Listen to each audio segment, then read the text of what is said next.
citer le nom ici, traître oyo baza permis na Fachi, baza tellement ébélé, oyo bafungola ki mbango na bango te, tangu tokomona Congo eza agressé. Ba récupérer Goma, tomona politicien moko tafungola mbanga na ye pona koloba te liloba pona Goma ndenge ezaki occupé par étranger. Mesdames et messieurs, tout le monde a qui moutoute, mais baza wana ebele, so koti na porte assemblée nationale, ou kokuta bango ebele, batu oyo, bango bazaki prêt pour na Congo ekabwana, mesdames et messieurs. Président Fachi moko, kolo indusa, kolo idéologie, ayebaki déjà, des nazar na ba traître. Tala ndenge basimbisi ndeko na biso, ministre la jeune, son excellence Constant Moutamba, Zano Pepele, parce que le président Fatia, son mot, on appelle ça. Monsieur, merci pour votre fidélité. Vous êtes sur King France, télévision, meilleure chaîne d'actualité, la chaîne qui vous informe à chaque moment, parce que vous informez, c'est notre souci majeur, chers téléspectateurs. Merci de la confiance et fidélité. Bon, ça à tout moment, on a King France, télévision, abonnez-vous, abonnez-vous, abonnez-vous massivement. C'est la première fois, il y a côté là. Bisso Nakati King France, télévision, mesdames et messieurs, en tout cas, abonnez-vous, aimez, partagez, ça va bien mingi parce que tant on va partager, tant on va aimer, tant on va s'abonner, donc ça la bisso toi améliorer, nous ça la bisso, nous ça le matin, bien mamou ça la. Mesdames et messieurs, l'autre côté les solo, il y a accord, il y a paix entre RDC na Rwanda, autant que ça la lobby. Nakati ya Washington, nakati ya Mboka, ya président Donald Trump, accord ya Pewana, côté Bangambo, Banguna, sepeli na yango te, président Fatia Teki Mboka, comment la Burkina Faso, Soginini, Babenganaki, États-Unis, comment président Fatia kondima kosala dialogue na États-Unis, Joseph Kabila Bouakisaka, mais pourquoi aujourd'hui président Fachi a dit ça l'accord et elle a signé na États-Unis? Mesdames et messieurs, on va essayer un peu de parler de ça tout au long de cette émission, mesdames et messieurs. Mais s'abonner sur le Malaliboso et ça la biso bien opération. Abonnez-vous na King France 24 télévision. Chaîne Oyo, il y a des Congolais, c'est plein de Congolais, tout d'accord. C'est plein de Moussala, la chaîne de King France Télévision, King France 24 Télévision. Mesdames et messieurs, accord Wana, pourquoi et Salami na Washington, pourquoi tout le monde a qui intervention, il y a président, il y a États-Unis, président Donald Trump, pourquoi et Salami Bongo. Mesdames et messieurs, tous allons na place, il y a Konabiso Bazana Est. Pasi et l'équipe mingi, Koboma et l'équipe mingi, mesdames et messieurs. Bamne Konabiso bakoufi à tout moment na kati ya Est wana Koboma ko violer makambo salami ya ndenge na ndenge. Kaka na ministre oyo tango na ta oyo nanga na Kabila bakangaki Goma wana. Mesdames et messieurs, il y a des gens oyo ba perdra ba famille na bango.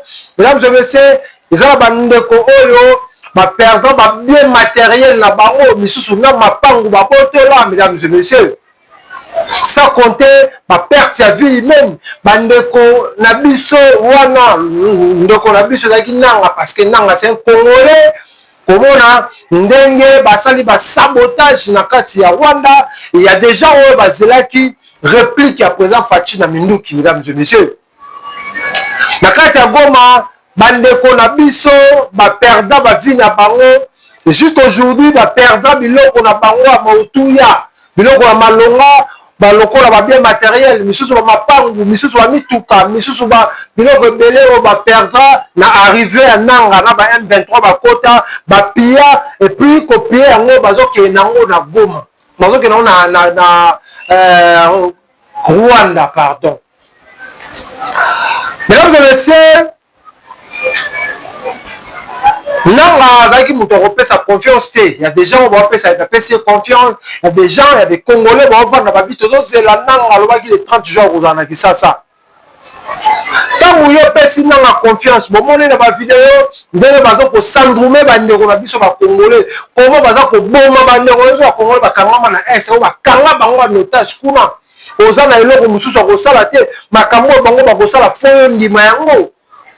Il y a des gens qui Congolais babosana yango, mesdames et messieurs.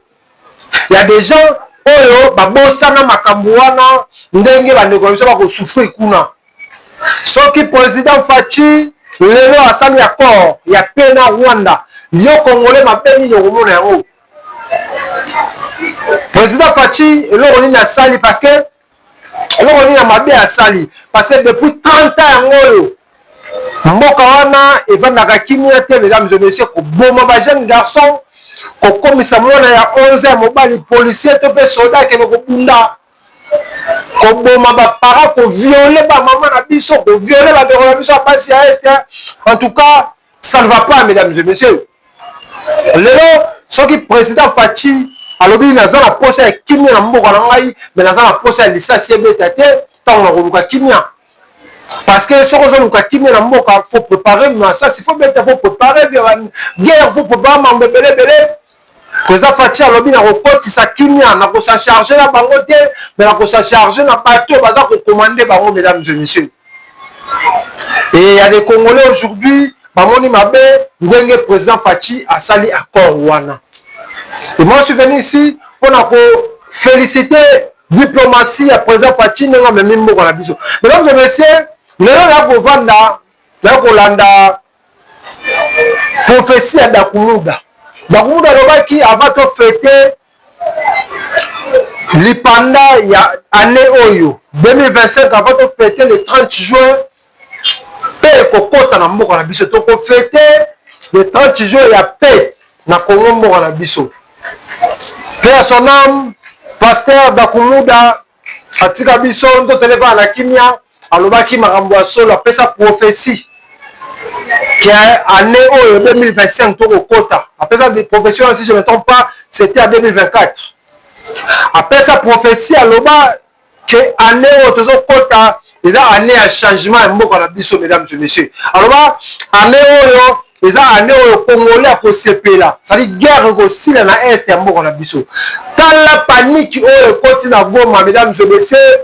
Bakomi kopakata nazoyebisa bino chers téléspectateurs, Kabila apakati nanga apakati ba M23 na kati ya Goma bapakati bambango, mesdames et messieurs. Avant kutu accord esiname avant ba signature salama na kati ya États-Unis, ba traître nyonso bazalaki na Goma bapakati, mesdames et messieurs. La ministre oyo bato boza na Goma botuna Kabila azali sous na Goma te, nanga azali sous na Goma te, ba chef ya oya M23 na so boluki bango na Goma. Au moment où je vous parle, bazali sous te.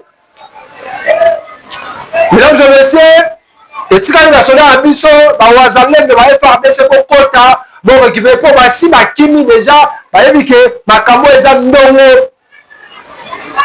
Tomoni ba pillage ba kosala ba yibi l'aéroport ba armement ya biso ba Congolais ba yibi ya biloko ebele po kotala ndenge bituka wana ezoleka eza biloko oyo Kabila nanga ba yibi na Goma. Mesdames et messieurs, ba yibi biloko ya biso ba Congolais bazokenda yango destination inconnue, chers téléspectateurs. Tant kaka les États-Unis R30 pas qu'on répondre à ma question, je vais savoir où tout naïe. Tant que signature de Salama, bango kuna palpite, baroyiba pour le bien la minute on m'a ramassé baby. Kabila kokangama, Joseph Kabila à cause de la prison pe à Makala sécurité. Car le Obamaki, Kabila nanga place ta bango ceux qui voyaient ça pour son la chambre la bino. Nandolo to la prison Makala. To kozalawana to filmer bino, to kolakisa ba Congolais, mesdames et messieurs. To kotika te munguna aya akota susu na mboka na biso agresser les susu Congolais. Peuple Congolais atelemi na ndenge ya solo. Atelemi pas d'état mort kotikela munguna lisusu espace te. Nzala otolela agression tolela depuis kala ya moko la biso est ya moko la biso kimia lelo koti grâce ya président Fachi au Congo na koti na histoire ya Congo.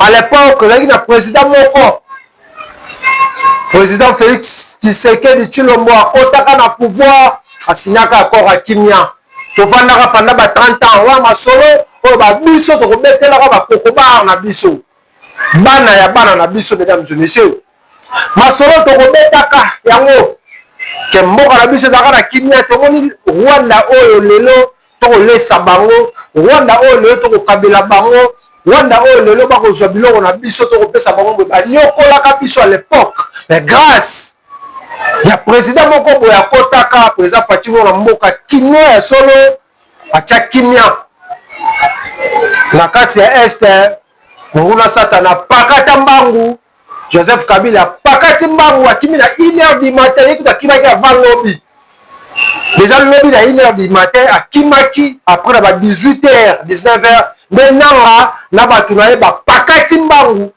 j'espère que bozomona ba image ndenge bakimaki Goma na bitu etikali vide. Mesdames et messieurs eza na batraître oyo batikali na Kinshasa awa bakokima mpe président Faci fongola misu parce que makambo oyo tomoni réaction na bango te baza ebele pour ne pas citer le nom ici batraître oyo baza pemi na Faci baza tellement ebele oyo bafungolaki mbango na bango te ntango tokomona Congo eza agressé barécupéra Goma tomona politicien moko tafungola mbanga na ye mpona koloba te liloba mpona Goma ndenge ezalaki occupé par étranger. Mesdames et messieurs tomonaki mutu te me baza wana ebele so koti na porte assemblée nationale okokuta bango ebele bato oyo bango bazalaki prêt mpona Congo ekabwana. Mesdames et messieurs président Faci ye moko kolo indusa kolo idéologie ayebaki déjà nde naza wana na batraître tala ndenge basimbisi ndeko na biso ministre ya jeune son excellence Constant Mutamba za mopepele parce que président Faci azomona mpe azoyeba ayebi jeune ndenge ezokende tala ndenge bayaki basimbisa Constant Mutamba touche baye basimbisa Constant Mutamba touche ke Constant Mutamba a détourné mbongo à l'état. Mesdames et messieurs or que ezalaki lisolo moko organisé plan moko organisé na Kigali na bandeko na biso bakongole oyo baza na assemblée nationale ebele wana ntango akoma mutu te mpona ofula mutu te baye kosimbisa ministre oyo biso bajeune tonaolinga ye biso topesaki ye confiance aye kosilisa kuluna tala ndenge lelo kuluna ezongi tala ndenge lelo criminalité koti na Kisasa mpo bakomprane ke Constant Mutamba ana vision moko malamu kotia kimia na mboka na biso bakombattre ye mais bokopakata bobanga te président Faci aza mutu moko akendaka na makambo mbangu te akendaka makambo malembe na Kinshasa batraître oyo bazali bopakataka déjà parce que signature ya pe wana ekomema makambo ebele na Kinshasa. Mesdames et messieurs ekomema makambo ebele na kati ya mboka na biso Congo 4 points ya Congo tokozala su makambo bitumba te babase ekozala maeste wana partout bitumba ekozala su na Congo te. Mesdames et messieurs batraître bana Congo bakinois na babetise te mpona bakinois bakongolais opération landela ndako ya traître nyonso aka na Kisasa awa landela ndako nyonso ya traître oyo nyonso azalaka na Kisasa awa yebaka déjà totyango na katonton mpo tokolanda bango bakopakata Congo zozonga na maboko na biso bakongolais elobi yango ta région le combattant apesi mbote na Paris biso azotala biso olobi Yannick Wenge Congo zozonga na maboko ya bakongolais Congo oyo efozonga na maboko ya bakongolais tous les traîtres nyonso onga mutu ya Kabila onga mutu ya nani bokokima bokopakata na Congo oyo. Mesdames et messieurs toza na posa ya kimia na mboka na biso toza na posa 4 ko nyonso ya Congo kimia ezala. Mesdames et messieurs eza mboka na biso toza bakongolais na ye na lombangu mpona kofélicite président Faci mpe mpona koloba na tous les traîtres oyo aza na Kinshasa déjà congolais aza motivé congolais déjà aza déterminé congolais alobi samble eza te tokoluka bino partout tokozwa bino ntina bapale na bino tokoluka bino tokozwa bino susi kaka ya kimia ezala na mboka na biso Fati ateki mboka, Fati ateki mboka, Fati ateki mboka ya wapi? Fati ameni ya mboka, ameni politique na stratégie. Bolinga wa minere, États-Unis yaka, minere na ngwana, na yabiso utamena na pesi posa ya kimye kota na mboka. Kote ka mboka ngo bateki neni. Na ba distrait baza wana kwa ateki mboka na nini? Nanga alingi mboka, pourquoi koboma ba Congolais? Nanga alingi mboka, pourquoi akena kota na rébellion? Nanga alingi mboka, pourquoi akena ko associer na Kabila pour ba agresser ba Congolais, mesdames et messieurs? Motalingi mboka eza président Fati pour boy kotangisa makila. Qui vous a dit que ce qui Fati alobaka ça la guerre? Na ba M23 ni gagner Fati. Car ma pinga to pe ba stratégie au président Fati za rango. Nani yango yebisi bino que ce qui Fati alobaka na ça ko guerre, c'est ko guerre abikité. Dans ça ko guerre vraiment na M23 na boy. Nani yebisi bino que M23 ni gagner Fati. En tout cas, merci beaucoup, Fati, nous les Congolais. Nous avons 100%. Merci la diplomatie au Sala. Au Zukarabik, au Kotisi, na Moutou, le char de combat, moi, Betezate. Bon, bah, il y a un Minduki. Dans la Minduki, on a Kotiki Bik, au Salibik. Et côté, Bandego Missous, peut côté, traître Missous au bazar qui ça. Traître Missous au Batika, le côté, à Bino. L'on va payer. Président Fati neni bolo bagate bakanga moko ana soki 4 mois 5 mois on se combien de mois bakanga goma bovani kimia bolo bagate après bomoni signature salami accord appelé bokomi kobenga président Fati bokomi ko tuna boye ba position la biso te timeli déjà autant nanga ko sa ba déclaration na ye Kabila ko sala ba déclaration na kuna bovandaki kimia bovandaki la bino kimia bo koloba te bo kotala kaka boye président Fatia Mata kita. Merci beaucoup le maman Abisso ministre des Affaires étrangères au Sali. On a yoki anglais la vite au mona zota bien on zota ya beaucoup les belé félicitations à yo. Vous êtes ministre Oyo, après Constant Moutamba, il y a le seul Moussala Malam. Le gouvernement Oyo. Constant Moutamba, il y a Jean-Pierre Bemba, Maman Abisso Lualaba. Nous avons félicité Bino, Moussala Bogosala. Nous avons contribué vraiment à la vision à présent Fati. Chers téléspectateurs, en tout cas, pour continuer, tu as besoin de Kimeko, tu as besoin de dollars et kita, tu as besoin de Pepalia, ACP, la banzele, ton maman. Classe, il y a malonga qui ça, banzele, qui toque, couloune, si, la braquage, la soutenu par Kabila, non, et si, la mort, la biso. Donc, c'est un peu ça, mesdames et messieurs. Tu as pour ça Kimeko dans le Congo, tu as pour ça Maramonia sur Kisasa. Congo qui ça partout dans la RDC qui mise à la marmite à la PPL. Merci beaucoup pour la Fati émission to équipe to merci to pesa longonia par rapport à ma politique ya moko na biso Congo to ça va Congolais qui toko te Congolais au Kino on azali et ko féliciter mon mboka ngo ko tambusa mama mboka yo ça la bien vraiment makasi merci beaucoup na yo continuez toujours bongo. Bango baroya na minduki baroya na kalaki rébellion yo toujours big toujours na beaucoup ne makambo zo la kisa capacité na yo zo la kisa comment otanga. Merci beaucoup à président Fati, mesdames et messieurs, merci na fidélité et confiance na bino botala rabiso à tout moment vous êtes tellement ébélé pour vous passer rabiso confiance to baraté to ya to mekampe ko solola na baimbo ka ba congomani ba congolais. Merci beaucoup à vous chers téléspectateurs. Botala rabiso, bo maraba vidéo la biso pour partager et merci na soutien pour ça la biso, vous allez vous abonner en tout cas merci beaucoup la bino. Bon partager parce que aux amis sur la moka, aux a congolais te kota la émission le bivé dans paraphélie, paix à son nom à la foot ici. Combattre à Makasi. Patika biso pour la mboka oyo. Paix à son nom bakafela bi yo za étranger kotala na yo émission oyo te pose émission ba congolais ezali émission ya ba congolais oza congolais te kotala na yo te. Merci beaucoup chers téléspectateurs na confiance bo sala biso et fidélité vous en envers biso King France 24 télévision la télévision autrement one way on dit Nicolas one way toujours à Simate Kenya Evanda pour ma botte mobile.